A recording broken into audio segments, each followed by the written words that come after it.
성경 말씀을 공독해 드리겠습니다.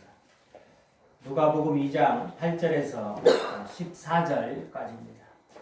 그 지역의 목자들이 밤에 밖에서 자기 양떼를 지키더니 주의 사자가 곁에 서고 주의 영광이 그들을 두루 비추매 크게 무서워하는지라.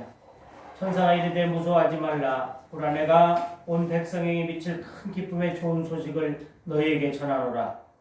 오늘 다윗의 동네에 너희를 위하여 구주가 나셨으니 곧 그리스도 주시니라. 너희가 가서 강보에 쌓여 구에 누워있는 아기를 보리니 이것이 너희에게 표적이니라 하더니 호련히 수많은 천군이 그 천사와 함께 하나님을 찬송하며 이르되 지극히 높은 곳에서는 하나님께 영광이요 땅에서는 하나님이 기뻐하신 사람들 중에 평화로다 하니라. 오늘은 크리스마스입니다. 크리스마스라는 것은 크리스토스, 메스라는 것은 예배라는 말이죠. 그러니까 크리스마스, 그리스도께 예배하는 날, 그리스도께 예배라는 것은 예도래, 그러니까 예를 다하고 절한다는 뜻입니다. 그러니까 동방박사들이 크리스마스라는 것은 동방박사들이 예수님께 경배하는 날이라는 거죠. 그래서 오늘은 그냥 크리스마스라고 해서 예수님 생일이다 그런 것이 아니라 예수님께 그리스도께 예배하는 날이 크리스마스입니다. 예배한다는 것은 절하고 경배한다는 거고, 경배한다는 것은 그 그리스도를 이 세상에서 받아들이는 날이고, 하늘나라에서 이 세상에 예수 그리스도가 침범해 오셨거든요. 그러니까 그 침범한 예수 그리스도를 세상이 받아들이고 곧 내가 예수 그리스도를 받아들이는 날이 크리스마스입니다. 오늘 성경 본문에는요, 예수님이 태어나실 때 마태복음에는 구유에 나셨다고 말씀하시고, 오늘 성경 본문에는 최초로 예수님이 오셨다는 소식을 천사들을 통해서 목자들에게 알려주는 사실을 우리가 지금 성경 본문을 통해서 알 수 있습니다. 왜 목자들에게 나타났을까? 그 하고 많은 기다리는 사람들이 많이 있었죠. 그 당시에 제사장이라든가 서기관이라든가 왕이라든가 여러 사람들이 예수님을 메시아를 기다렸습니다. 그러나 하나님은 천사를 통해서 목자들에게, 목동들에게 예수님의 소식을 알려주었습니다. 그것은 목자들에게 가장 기쁜 소식이기 때문에 그럴 거라고 생각해요. 목자들이라는 것은 우리가 생각할 때에 저 무슨 목가적이고 푸른 초원에, 저 푸른 초원에 양들과 같이 천국에서 노는 것 같이 노는 것이 아니라 정말로 밤중에 소식을 전했다는데, 그 사막의 초지의 초원의 밤이라는 것은 낮에는 덥지만 밤에는요 엄청 춥습니다. 겨울에는 더 춥죠.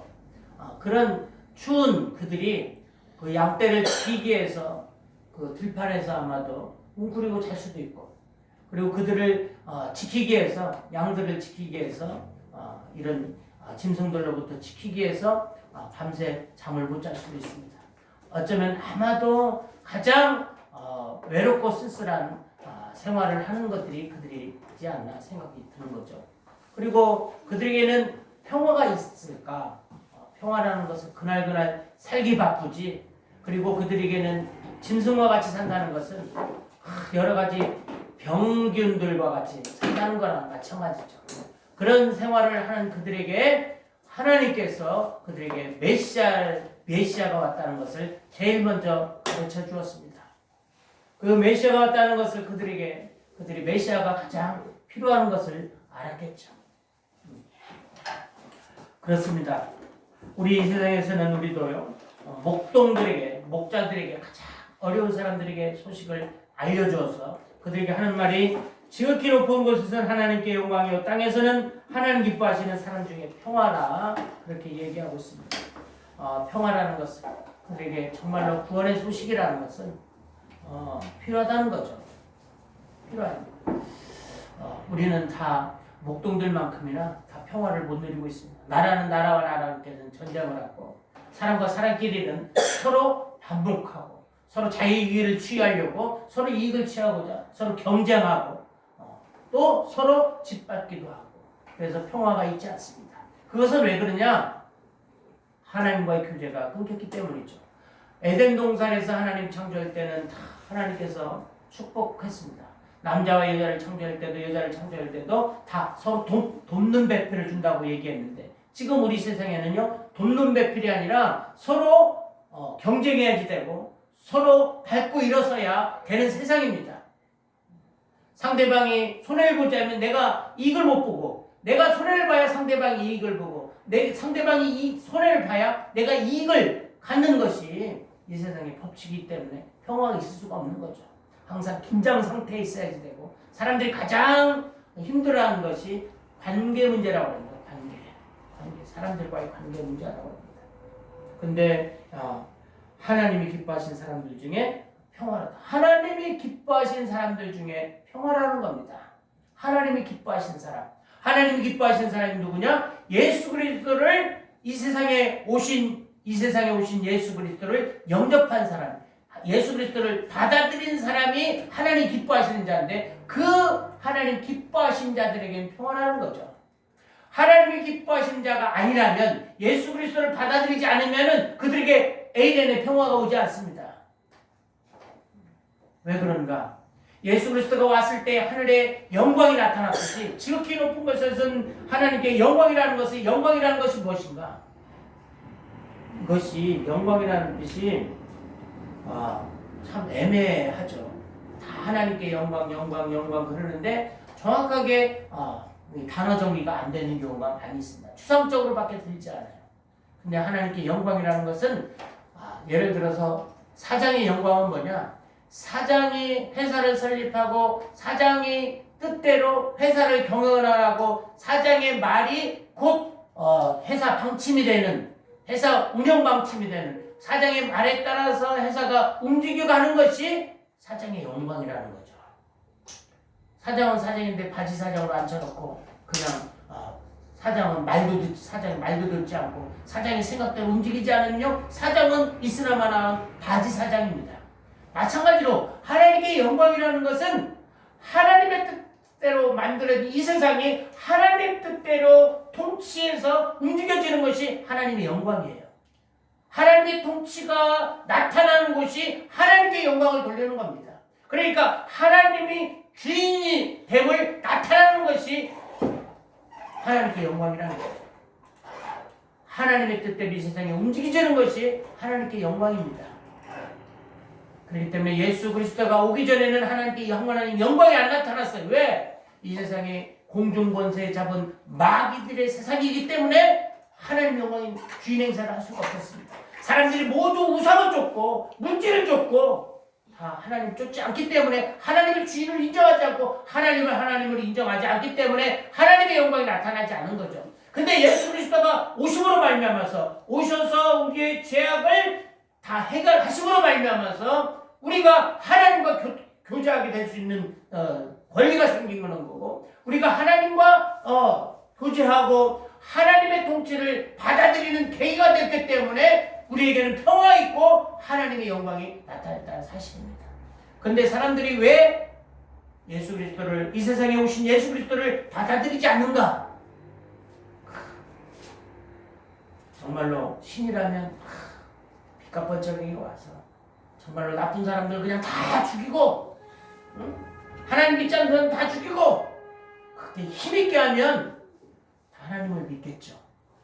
그러나 하나님은 그렇게 오지 않았습니다. 모든 사람들은 자기보다 힘센 사람을 믿어요. 의지합니다.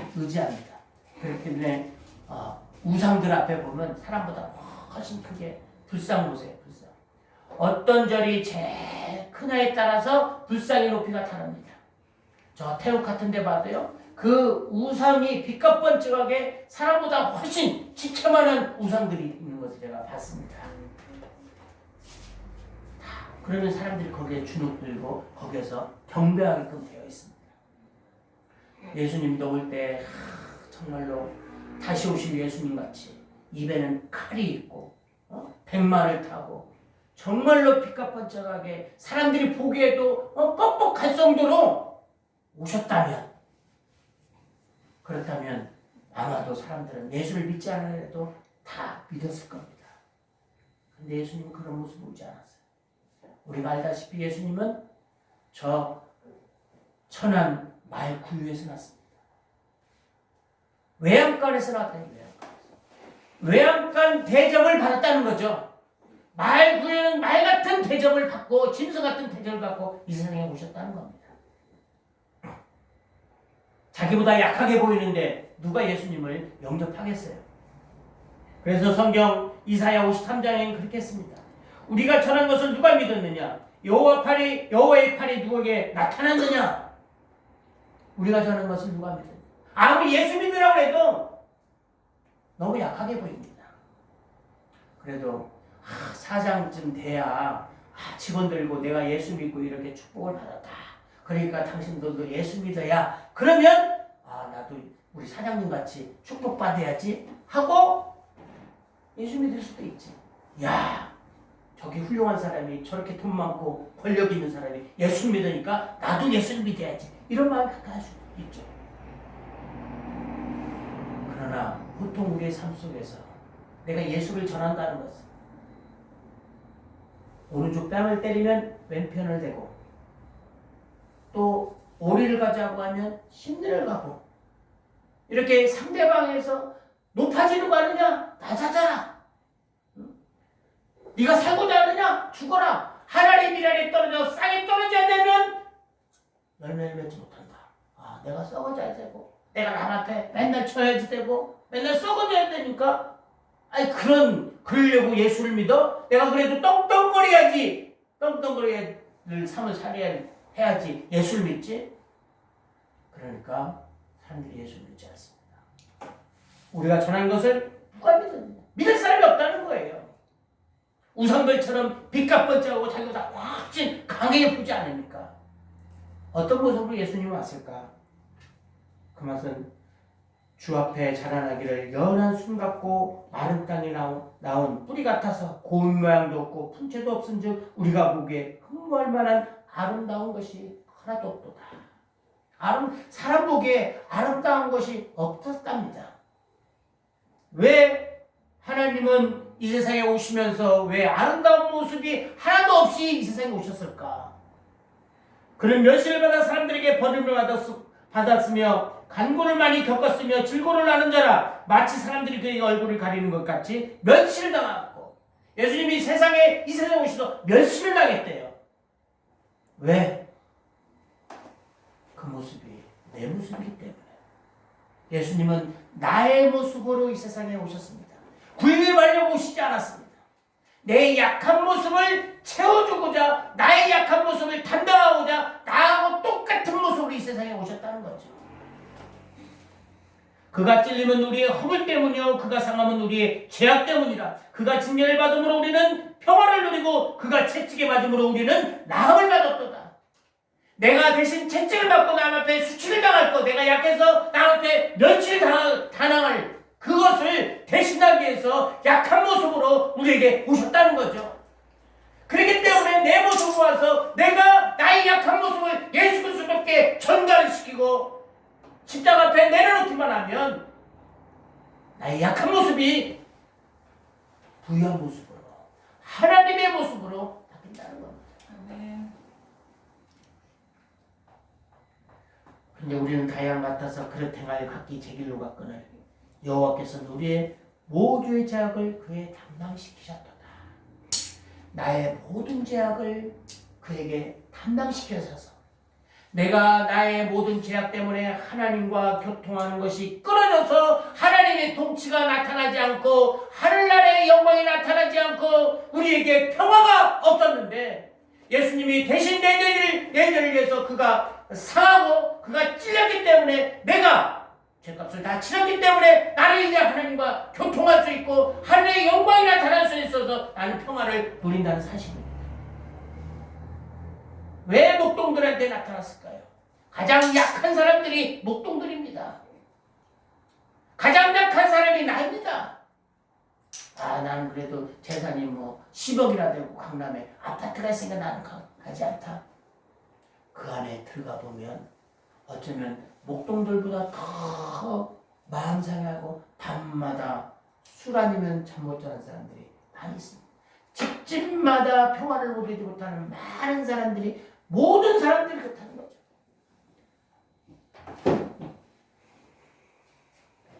그런 실로 우리의 질고를 지고 우리의 슬픔을 당하였거늘, 나의 슬픔을 대신 짊어졌거늘, 우리는 생각하기를, 예수라는 사람이 와서 십자가에 죽었구만, 이렇게 그냥 치부를 하나의 역사적 하나의 사실로만, 그냥 이로서만 치부해버리고 만다는 사실입니다. 여러분, 우리는 이 세상에 크리스마스는요, 그냥 우리가 즐기라고 있는 것이 아니고 예수 그리스도 크리스마스, 예수 그리스도에 경배하는 날, 예수 그리스도를 받아들이는 날, 하나님의 나라가 이 세상에 침범한 날, 그 침범한 날에 우리는 그 침범한 그 하늘나라에 들어가는 날이, 시작되는 날이 크리스마스인 줄로 믿으시고, 이 세상에 오신 예수 그리스도를 내가 받아들임으로 말미암아서 우리에게 평화가 임하는, 그리고 하나님의 주인됨을 나타내는 크리스마스가 되기를 축원드립니다.